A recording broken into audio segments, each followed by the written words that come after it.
blood cells in their urine. You shouldn't see any proteins in their urine. They're too big to be filtered out. But if the person has an infection, an inflammation, remember what happens to blood vessels? They become more porous. And if they become more porous, then you will see blood coming through. You will see proteins in the urine. So, in a healthy person, we're only going to get these things out. But we can see the problem already. If I put a little flow meter right here at the base of the Bowman's capsule, I'm going to measure 180 liters of urine being produced every day. That's enough to cramp anybody's lifestyle. We should only be producing 1 to 2 liters of urine a day, but we're producing 180 liters. So the next step in urine formation is reabsorption.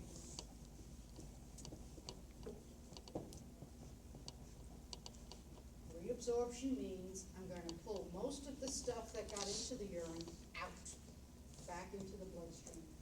I'm going to save it. So I'm going to move from the urine, I'm going to move back into the bloodstream. And most reabsorption happens almost immediately, right here. I'm going to go from the urine back into the bloodstream. So I'm going to move from the proximal convoluted tubule into the peritubular capillaries.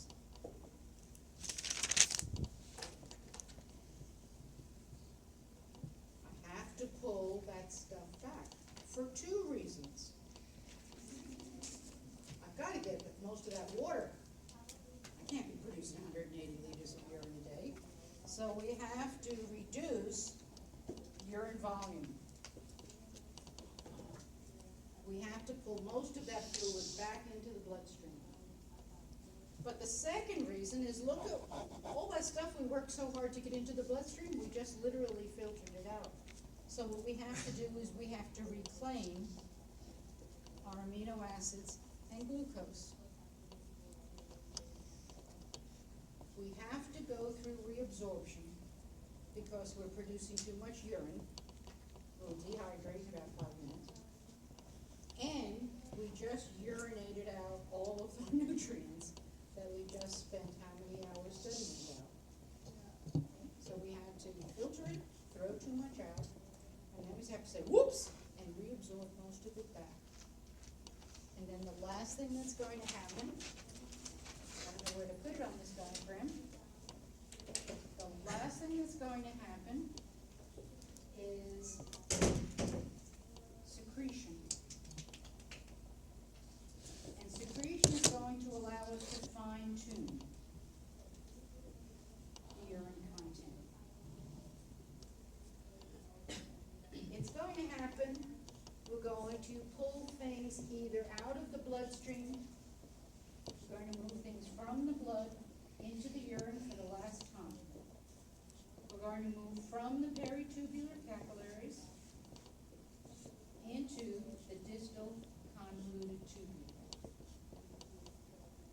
What we're going to do is we're going to taste the blood. We're going to say, oh, too much salt? Throw the sodium out. We're going to say too much calcium? Throw the calcium out. Too much hydrogen ions? Throw the hydrogen ions out. So this last step of secretion is where we're chemically looking at the blood in the peritubular capillaries and fine-tuning it. And if you listen to what I just said, you'll realize that all of the hormones we talked about, aldosterone, ANF, parathyroid hormone, all work in this stage. And it's going to happen here. It's going to happen from the peritubular capillaries. It's our last chance to throw things out. It's our last chance to balance. We're going to balance our ions.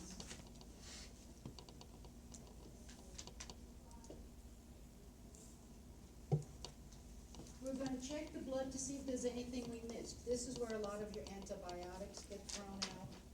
This is where a lot of watch toxins, the bacterial toxins get thrown out. They were too big to be filtered, so this is our last chance to throw them out. Urine formation is weird.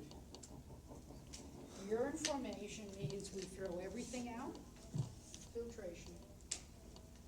We decide, oops, we threw too much out, we pull it back. And then what we're going to do is say, oh, no, some of the stuff really should go. We're going to throw it out again. So let's see how it works.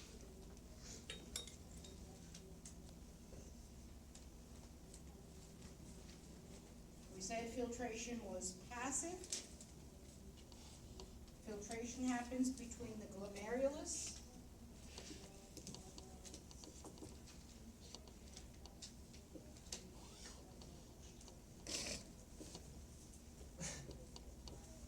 for filtration to work. Normal blood pressure in a capillary is about 10 units. You don't have to worry about what the units are. Normal capillary blood pressure is 10 to 15 units. In a glomerulus, we have to keep the blood pressure about 60 units. It has to be super high, otherwise the filtration won't work. We won't be able to push things out. So we have to maintain a high blood pressure. What if I drew it like this? This is my glomerulus. And I need to keep it at about 60 millimeters of mercury. Coming in is my afferent arteriole. Going out is my efferent arteriole.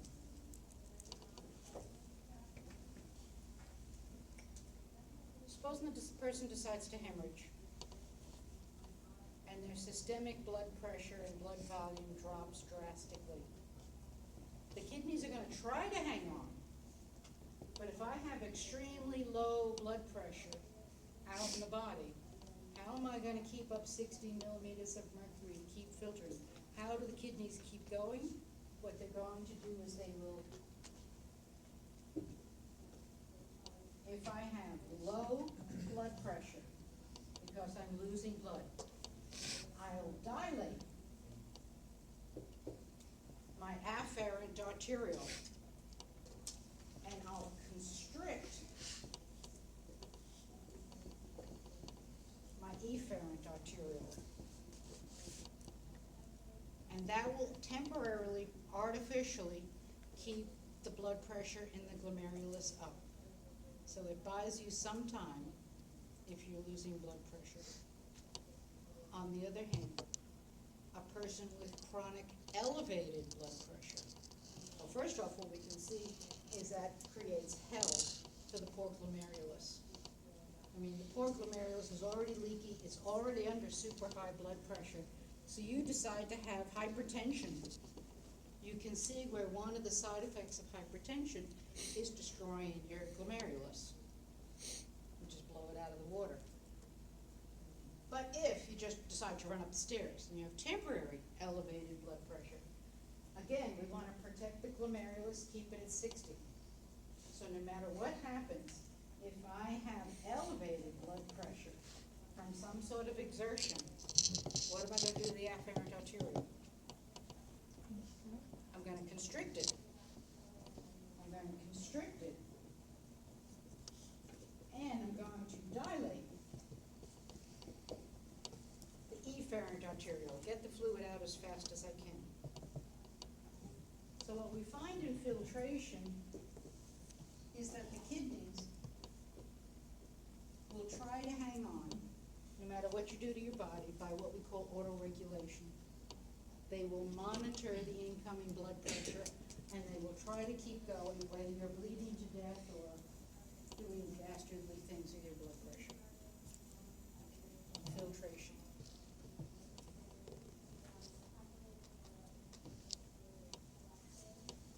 Reabsorption.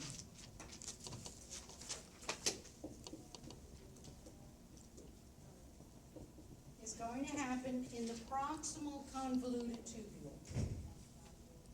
Here's my proximal convoluted tubule.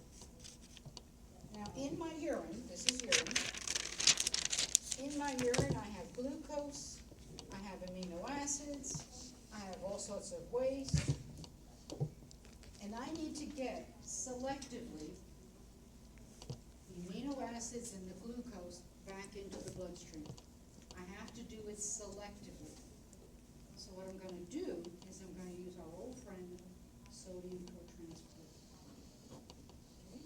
Lining the proximal convoluted tubule, I'm going to have those little sodium cotransport carriers. Remember what that means. It means that the molecule is going to be specifically shaped. So here comes the glucose, or here comes the amino acid. I need a sodium ion.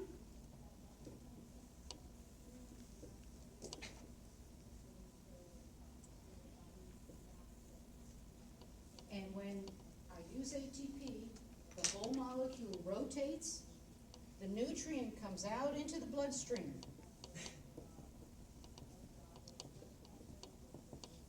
The sodium comes out into the bloodstream. So what else comes out? If I pull sodium out, who else comes out?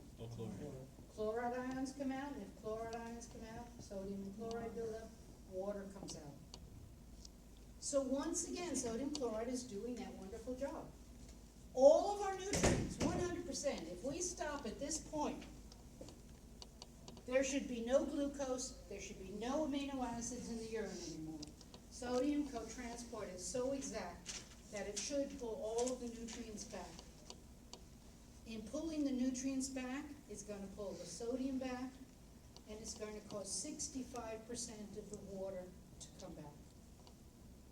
So just like in the intestines, sodium cotransport is responsible for nutrient absorption, for electrolyte absorption, and for water absorption. 3 for the price of 1. Okay. Sodium, nutrient, and electrolytes are all coming through, which sounds wonderful. So of course there's something wrong with that. When we rely on a carrier molecule, we have a phenomenon that's called the transport maximum.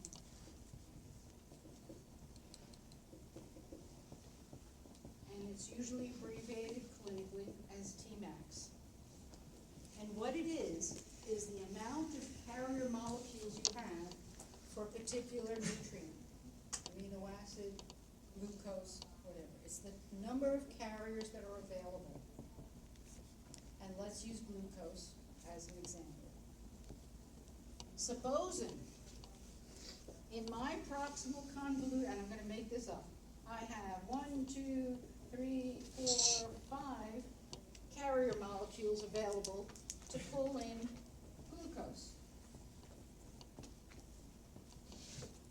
But I just had a Hostess Twinkie for dinner,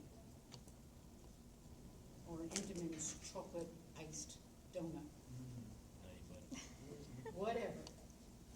I'm going to have a lot more glucose in my bloodstream than 5 carrier molecules can handle. So I'm going to have all of this glucose that doesn't get pulled in. I've exceeded my transport maximum. So what's going to happen is I'm going to spill glucose into my urine. If you can correlate having a heavy glucose meal, then it's perfectly reasonable to exceed your transport maximum and spill glucose into your urine. If, on the other hand, you haven't eaten for a couple of hours, and I sample your urine, and you have glucose in your urine, it means something's gone wrong, that I still have too much glucose, and I'm exceeding my transport maximum.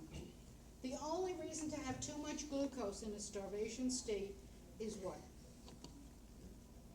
You're not producing enough insulin to have pulled it into the cells. So you have a diabetes mellitus. Okay? When you have elevated blood glucose, you're going to exceed your transport maximum, and we can tell that by drinking your urine.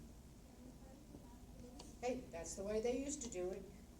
That's how the pharaoh that's how the pharaoh's doctor stayed alive, kind of thing.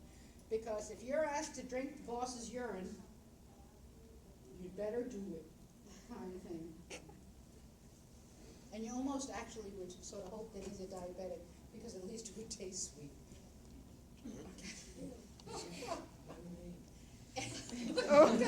What can I say? Anyway, but again, it's perfectly normal to exceed the transport maximum when there's a dietary reason. You just ate a lot of glucose, and you've overwhelmed, and there's a temporary excess of glucose. There should be no excess glucose when your person is in a starvation state. So when you give your patients a glucose tolerance test, what you'll often do is give them X amount of glucose and then draw blood or draw urine samples over a period of time. At first, there should be a lot of glucose in the urine, but it should quickly decrease to the point where the insulin kicks in, absorbs the glucose into the cells, and there should be no glucose after an hour or so. So, the transport maximum is a great idea when we weren't having McDonald's on every corner. But now that we can exceed our transport maximum because we're well fed, we often will splurge and miss some of the nutrients. But sodium cotransport is going to solve all our problems. It's going to get our nutrients out. It's going to retain water. Only problem. Oh, we have time for one more problem. There's something called bulk flow. The third step we said was secretion. There's something called bulk flow. Bulk flow is basically like a herd instinct. I don't know about you, but if I go into a new store or I go into a store and I see everybody going to a certain counter, I go too. So I figure it must be something, kind of thing. In bulk flow, what happens is that when molecules are pulled out of the tubule, waste molecules go too.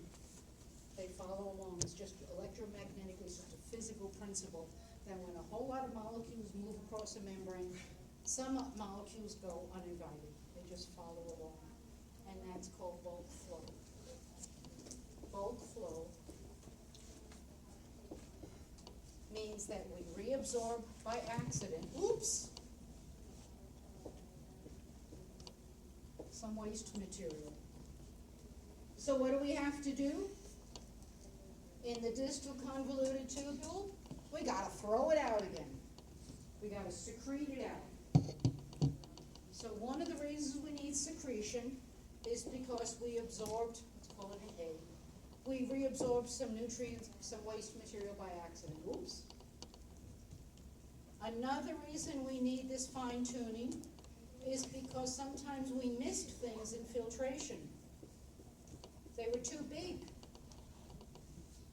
So some of our hormones, some of our antibiotic medications, some of the things that were just too big to be filtered the first time from the blood, this is our last chance to throw them out. So we secrete.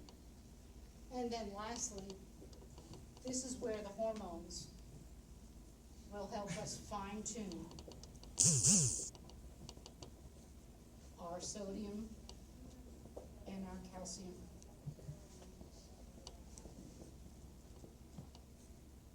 And it's also where we're going to balance our pH.